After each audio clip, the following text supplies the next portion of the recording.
Hello, everyone, and welcome to Cloaked Live. I'm Veronica Sarin. I'm the head of marketing here at Cloaked. We've got, of course, Arjun, our fearless leader and CEO. And today we are going to be bringing you an exclusive conversation with Lucas, who is our customer success lead here at Cloaked. If you've ever written into our support channels, of which there are many, whether it's a small issue or you want to make sure you're getting the most out of Cloaked, the person behind the scenes leading all of that is going to be Lucas right here. And so we have an exciting conversation planned for you where we'll be talking through not only the breach of the day, because another breach, another day, another breach, another breach, another day. It happens every day.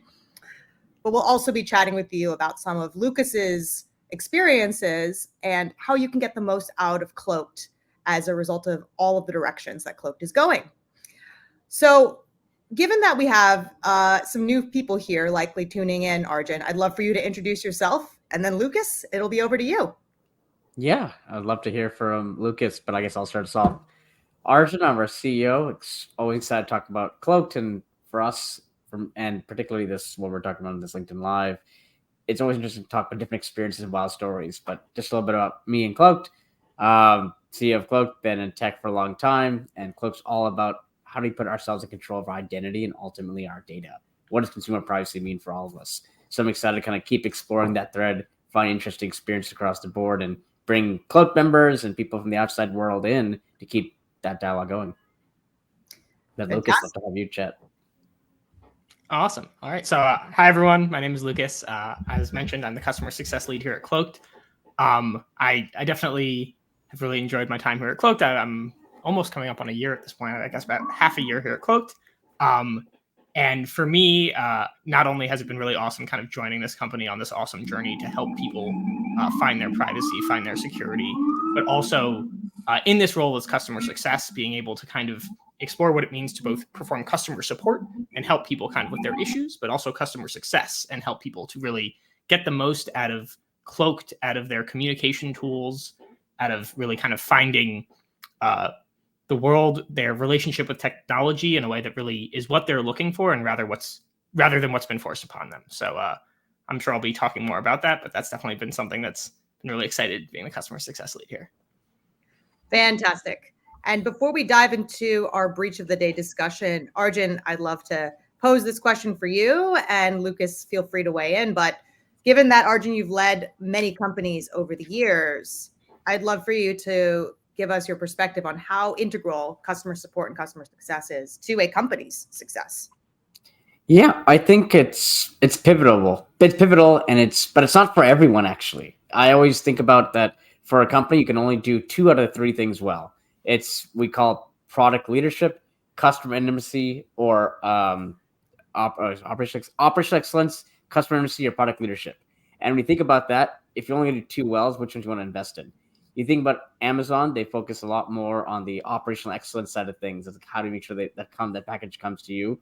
And they made sure they led with customer success when they first began, that anytime there was a delay, Jeff Bezos, I believe, wrote a handwritten letter to every customer that there was a shipment delay when they first began the company. So I think similarly for Cloaked, I know that we're innovating for a product perspective and being strong in that regard. I want to make sure that customer success is vital to that, because we're dealing with sensitive information, we're dealing with privacy. It's already a complicated topic. And so how we navigate that, I know we brought Lucas on because we know that we weren't perfect, but I want to make sure we keep investing in to get better and better. So it's vital for a company that's dealing with sensitive things to get that right. For sure. And Lucas, I know that this has been your world. How have you found that great customer success can up level where a company is at? Yeah, it's a really good question. I think there's a lot of elements to it. For me, the biggest thing, and I think honestly, one of the most important things I did here at Cloaked was working with the development team to build tools for my team to be able to solve problems in real time into kind of Arjun's point on an intimate manner, the difference between, hey, you've reported this issue, you have this problem, we can take a look at that and we'll see what the development team can do. That's great. And that's good feedback. And that's a good loop that we like to establish. But the ability to say, okay, I can help you right here and now. I'm empowered with the tools to do this within my organization. This customer success team is really at the forefront of what we're doing here at Cloaked. And we can just go ahead and solve these problems for you. We can make the vision you want your reality. And then being able to do that and have that customized experience, provide that sense of security, of personal connection that in an otherwise kind of potentially strenuous topic dealing with your security, your privacy, intimate details about yourself, we want to reassure you that we can solve your problems and that we're trustworthy and that we're real human beings that you can just come to and we can understand your problems and then try and resolve them for you. Fantastic. That's awesome. I'm going to move us along into the breach of the day. And as a heads up to folks who are tuning into this, we cover breaches on a weekly basis and different topics in the world of privacy within our newsletter. And so if you want to sign up for the Cloaked newsletter, all you have to do is go to cloaked.com, sign up for a free account, and you'll be automatically enrolled in the Cloaked newsletter, which comes out once a week on Friday mornings. So you'll have the latest and greatest not really greatest, but the latest in all the things you would need to know when it comes to breaches and the latest in privacy, along with tips on how to get the most out of Cloaked. So feel free to sign up at cloaked.com if you'd like to sign up for our newsletter. But in that spirit, here's what we've got for today. Vans, yes, that Vans, the shoe company, Vans's parent company has warned 35.5 million customers that there was a data breach in December and confirmed no sensitive financial information was leaked, just everything else. Just everything else. We love that. The breach leaked email addresses, complete names, phone numbers, billing addresses, and shipping addresses. Plus, in some instances, data revealed details about the payment method used for the purchases, order history, and total order value. This news was disclosed a month after the breach. It didn't talk about what information was breached until now. We now have that information. And there are concerns about fraud and identity theft as a result. So it begs the question, Arjun, who wins if more information comes out 3 months after the initial breach? Well, the whole industry paradigm is definitely not skewed towards benefiting the customer. It's right now who wins are the insurance regulators, hackers, breach people who want to compromise you, the company with that time delay. And honestly, even 3 months feels like a long time, but Duolingo also recently disclosed their breach end of last year or early this year for a breach that happened last January. So these things also take actually a while. And ultimately, I think the person who hurts the most is the customer because the damage is happening in that moment, but the recourse or things that can happen don't get disclosed till later. And ultimately, even individuals that maybe identity theft's already been happening or breaches are happening or account takeovers happening, but it's all happening without someone knowing it's because of a company that got compromised. Yeah, the other thing about all of this that I always find funny when you and I chat about this is that they will say, hey, no financial information was breached, nothing was leaked, but all this other stuff was just everything else, And I'd love for you to give that expert opinion on why that is indeed actually kind of silly, because that information can be used to literally figure out everything about a given person and steal their financial information anyway. It's actually really funny. I always talk about this where don't worry, your credit card number is safe. Ironically, I would say it would be much safer if a hacker got your credit card number than your name, address, where you live, your interests, all these things, because you can report fraud to the credit card company. You can't report fraud for your name or anything else because that stays the same. You can even rotate your credit card. You can get a new credit card number. So you can't change your name. Like you can, but that's I don't know how you want to change your actual name. So it comes down to this thinking around we're trained to treat information to match security guidelines to meet compliance requirements. Credit card numbers, these things are compliance regulated. So therefore, people actually go ahead and they make sure like, well, that's covered. So they meet the letter of the law and the compliance regulations, but the rest aren't. And I think that's where the law and the industry don't coincide because your personal information is not held to the same standards as a credit card number. And that's where I think we run into trouble. We have to start treating this information equally. For sure. And when we think about those guidelines that are the letter of the law, how would you adjust those guidelines when it comes to what's right for customers? And then the follow up to that is, what advice would you have for companies that are going through this? Well, I think so. The breach disclosure guidelines follow strict insurance and legal requirements, which is they kind of disclose the piece of data and they disclose what happened during the event. And I think that's fine. But a lot of things that aren't there are often what to do next. Yeah. Often the recommendation is change your password, but that's not good enough. I think the big thing comes down to is you not only should think about changing your password, you should change other information. Stop using they don't even say stop using this email address. That even one basic insight might change a lot of people's sentiments. Like, wait, what do you mean stop using my email address? But it starts with the very strict requirements, like potentially check your credit card, make sure there's nothing, issue there. Go make sure that you're rotating your passwords. But the guidelines are weak on what to do next. And I think there's a lot of room for opportunity to do there. But I think ultimately this idea of how companies can do better just isn't quite well known. And the fact that this was on Vans, which is a shoe company, is always interesting where we think, you think of your sensitive data and you think of banks, you think of different places, but you're leaking about 95% of the information that the bank has when you're buying shoes. And that we don't realize that. So banks only contain a little bit more information than what you give to the shoe company. And now I know banks are investing in security. I'm sure the Vans organization has some security team, but they're not investing in it. They're not actively improving their security posture besides meeting compliance requirements because they're the business selling shoes. But then begs to question, well, then we should change the way we share data. If they're not investing in security, well, they shouldn't have the right to have all this information that these more sensitive companies have. Absolutely.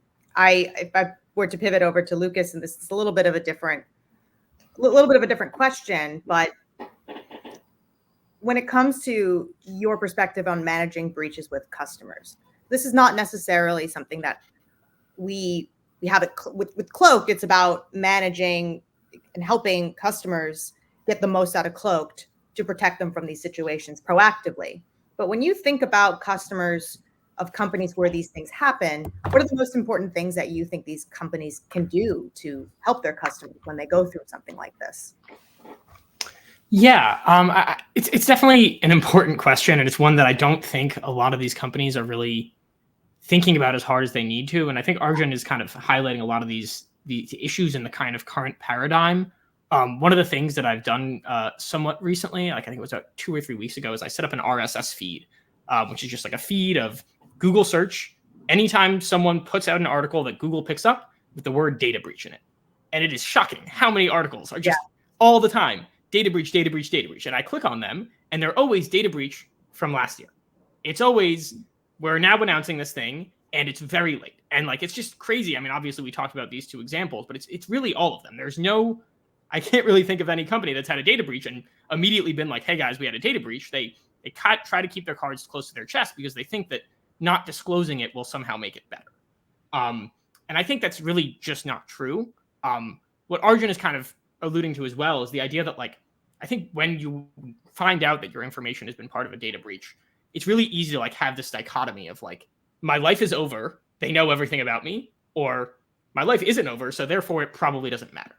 And it's not really like that. It's really a lot more about saying, okay, imagine that anyone who wants to get to you can search in a database and find that these pieces of information are connected to you. And it's the ability to connect that information to you that makes it so dangerous. To say, this user's password at Vans was this user's email at Vans was this. And it's very easy for anyone who wants to get to you to extrapolate from that and go to any numerous sites and say, let's just try out that email and password. Let's try something a little close to that password and see if it works. Let's see if we can send a recovery password notification to that email and then send some sort of social engineering email after that saying, hey, we need you to confirm the code you just got for some completely unrelated reason. All of these things are things that you're immediately at risk from when these data breaches happen. But it's, I think, incumbent on companies to be really clear about that and say, hey, you should go to your most important accounts And if you use this email, change it immediately. This email can't really be trusted because we just gave it to everyone. Sorry. And obviously that's not going to make you look good, but that's the reality of the situation is, and I always like to think of it as like the high and the low. Like the first things that I think you should be cloaking if you're bringing on Cloaked and you're saying, I don't want my personal information out there. I don't want to give it to all these sites where it's both vulnerable to attack and vulnerable to breach.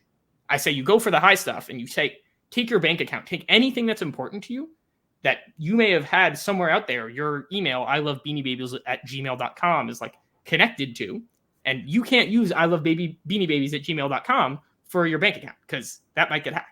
And then conversely, anything that's throwaway, unimportant, where you don't trust their security, you don't want your personal info in there. So you should be making sure to cloak that as well. So to me, it's about like, there are very specific actions you can do when your information has been involved in a breach, and no one ever talks about it. They talk about it in this very binary, like, did we ruin your life or did we not? We didn't, so don't be mad at us. Thanks. That was an excellent response. Arjun, you have to level up to that. That was a fantastic, excellent response. Well, I think I'm glad that Lucas can come from a background in privacy, but being aware and of the space and then coming into Cloaked, it's great that now more people can talk about this than just myself. I think it's great to hear from that thinking. It's a weird space to be in. I think this idea that I just want to say the only thing I want to add for Lucas, your own fire to fuel it, is that every year for the last since 2015 has been a record year for breaches. We hit a record high every single year.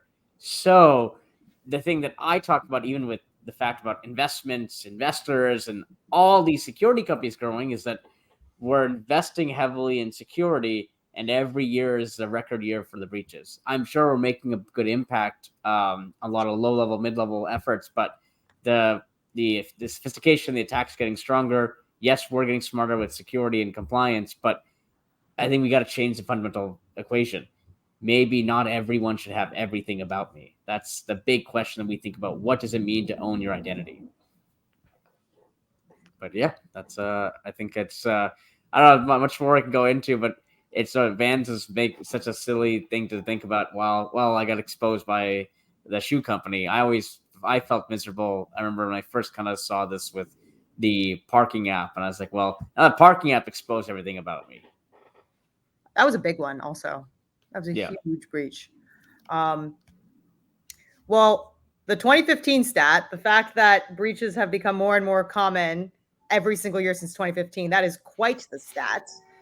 Given that that is a wild circumstance, usually during these sessions, we like to dig into the wild, those can't believe moments, those can't believe statistics that people face in their careers. And I know, Lucas, you are chatting with our customers and prospective customers day in and day out. So you're managing the unexpected within the organization, but also the unexpected external to the organization.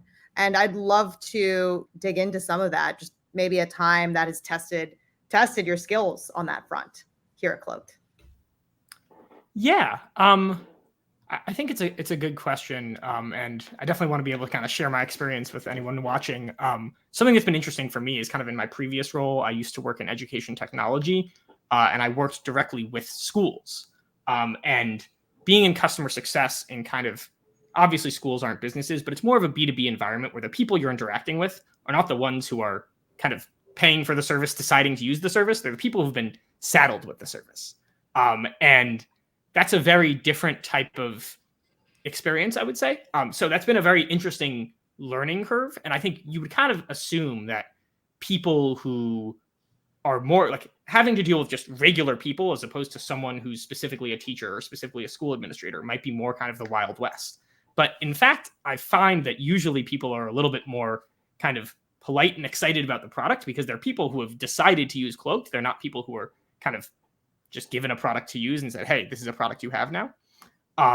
Along those lines, though, I would say that to me, the thing that at least most recently has been very strange and I think kind of funny is we have been putting out a couple of ads about kind of the stuff we've been talking about the real risk of sharing out your personal information. And there's this awesome ad that we have, Arjun, that's you kind of explaining how a phone number can be really dangerous, how there are tools that exist that if you put in someone's phone number from that singular point of information, you can extrapolate everything there is to know about them, their social security number, their address, their email, their family, like all of it. It's shocking. When you first showed me it, I was really scared. Yeah. I didn't like it. And we look at that and we're like, oh, this is such good proof that people need Cloaked. But I would say like once a day for the past 2 weeks, we get someone reaching out to support via chat saying, hey, how do I find someone's information? And we say, oh, well, Cloaked is a company to protect your information. And they say, what are you talking about? You gave me an ad that said that I could steal people's information. And we say, no, did you get past 5 seconds of that ad? Like, that's not really what this is about. Yeah. And those people tend to get kind of frustrated, which is like, someone was like, oh, like that's false advertising. And I'm like, I don't think that's true because we're pretty clear. We say that in the ad, right? In the ad, we say yeah, we do this crazy thing, and I think it's an interesting experience to have customers come in for different aspects. You have bad actors, good actors alike. I'm curious as well as when you kind of see that. What do you learn from that? What do you take back? What do we do internally? I know, remember when we started mentioning that, we kind of alerted some of our efforts around the board, but kind of how do you think about what companies should do, especially with the bad actors, good actors, and how do you approach it? I know, especially with breaches, Okta, I think as you mentioned, had their big breach to their customer support system. So it's kind of a snowball into a bigger question around how does customer support handle a variety of different people coming to the door?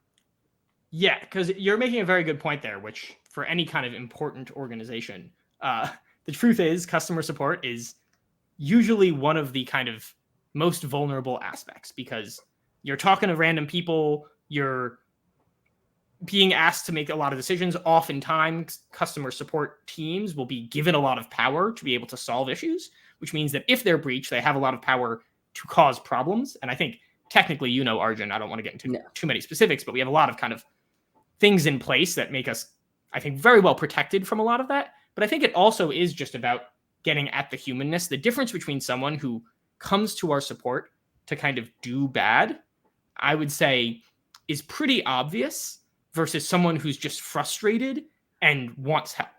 And those people may use similar language. They may be similarly frustrated with you for not immediately solving the problem or doing exactly what they've envisioned. But I think that's why it's so important to have like a human focused, like the ability to say like, hey, it's me. I would love to solve your problem. I just need a couple more seconds to understand what's going on. I'd love to hop on a call with you if that would be easier. Like we can get to the place where we can solve this problem. And I think leading with that makes it very easy to kind of sort between people who are frustrated and want help or frustrated because they're trying to use you to do bad. And I think it really is probably a question that all customer support teams need to answer. But I think that a combination of kind of having technical features in place that make it so that you can't screw up that bad, but at the same time, just saying like, hey, we're going to figure out pretty quickly what your intent is because we're going to make sure that we understand your inquiry. And if it's anything that like clearly shows off as like you are trying to do bad, then we'll be able to do that and treat it as such. The one couching I'll do there is that one of the things that we kind of did to react to this misunderstanding of the ads that we're putting out is when that first came in, like I think I and the rest of my team were like kind of offended that people came to Cloaked and were like, how do I dox someone? And we were like, how dare you ask us that? That's not what we do. Yeah. And then I realized, I was like, I mean, just because you thought an ad was for something else doesn't mean that you're kind of inherently bad. You might have just been curious. Maybe we were scared. So like, we should use it as an opportunity to say, look, like clearly you are someone who's understanding the importance of these points of contact, whether or not your initial kind of intent is to do some doxing or it's just because you're scared. We'd like to show you what our tools can do to help you and anyone, because it kind of doesn't matter what your intent is. We think that privacy is a right everyone should have. And like, we think that this is a time that you can be evangelized. You can learn about what the future could be like. And then you can start using Cloak to protect yourself. And even if you think about, right, a future where this is not possible. That's what I think what comes down to is like, that is something that we can accomplish, but it does take us a cycles to make that apparent and easy for them to actually digest. But I think it's great to see that the evolution from not just saying go away or negativity around that, but saying how do we actually educate? It's like maybe if you were coming to docs or maybe you were scared, here's an opportunity to see how the future could look better. I like that. It's been interesting. I'm curious to see how you handle it, but that's good to hear. Well, I think now from my end, I've always been curious. I know we're coming up on time. I know Veronica has a couple more questions, but when we and I don't get a chance to chat about some of the broader topics, I think the fact that you're leading this is because that you're leading this group, you understand security and privacy. How do you think other organizations or people who are in this space should act, or what's one way that they could think differently? You know, Cloaked, and you know the dangers of what information can do, but I'm pretty sure very few do, especially anyone who's leading this type of department. What's one mindset shift that someone could embody? Yeah, I think that's a really good question. And I think kind of if you are interested in customer success and you're kind of, it has nothing to do with Cloaked. The thing that I would say is kind of a learning that I can share with you is that like oftentimes in customer success and customer support, you deal with people who are upset. And usually I think they're upset for like a reason. And one of the takeaways I have from that is that I think like you can be upset for a lot of reasons, but I think one of the biggest things is like people are just frustrated with like having to deal with emails. Emails are annoying. Having to use emails to email back and forth with a customer support team is just like kind of fundamentally annoying. You're going to get spammed. Everything is going to have some automated system where we have to remind you 3 times that we've closed out your ticket and then all these other things. And it all starts off kind of, as you were saying earlier, Arjun, with me giving up my personal information to this random site that I don't even know. And oftentimes means that they're giving it to a third party that's doing their support system. So along those lines, if you're kind of spinning up a support team, make sure that the partners you're working with are trusted. Make sure you're using tools where you get the control over when we have our little Zendesk widget, we have it set so that when you chat with us, we don't save any of your cookies. Like I said that, I was like, we don't want to track people because like just for their sake and for the fact that like it will make them annoyed and then that will make your job helping them much harder. Yeah. So I think that like just kind of these, to me, respecting people's privacy is really a way of taking a corporate entity and saying, we're going to treat you with much more human respect than really any other website or company has ever in the past.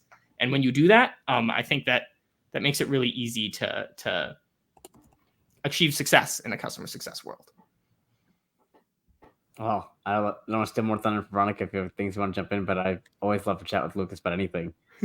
For sure. Yeah. There's a lot of great sound bites that are coming out of this from a marketing perspective. I'm definitely happy about that. So I know we're coming up on time, but let's wrap up with a few things about what we must do, should do, can do as an industry. So to that end, there are a lot of things that we can change to make the world more secure for consumers. But from a customer support perspective, Lucas, what is that number one issue that you are focused on or think we need to focus on as an industry? Maybe that's a 2-part question. Yeah, I would say to me, like the biggest problem that I want us to tackle, like as Cloaked, but also just kind of like the future of what tech is within the idea of like, how do we prioritize people's privacy and like just kind of happiness and comfort is how we can align like human action with the technology we build. I think something that I've learned here at Cloaked is that at least right now, like for reclaiming your privacy, there's not just one little button that you can press that's going to fix all of your problems.